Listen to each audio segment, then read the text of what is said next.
জাটকা সংরক্ষণে মধ্যরাত থেকে পদ্মা ও মেঘনা সহ দেশের 5টি অভয়াশ্রমে বন্ধ হচ্ছে সব ধরনের মাছ ধরা। 2 মাসের জন্য চলবে এই নিষেধাজ্ঞা। সকাল থেকে জেলেরা নৌকা নিয়ে তীরে ভিড়তে শুরু করেছেন, অনেকে আবার নদী থেকে জাল তুলে নিচ্ছেন। কেউ কেউ মাছ ধরার সময় যেসব জাল ছিঁড়ে গেছে তা মেরামত করে তুলে রাখছেন।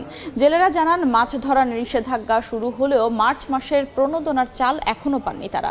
দীর্ঘদিন ধরে এই পেশায় থেকেও জেলে কার্ড না পেয়ে হতাশা প্রকাশ করেন অনেকেই।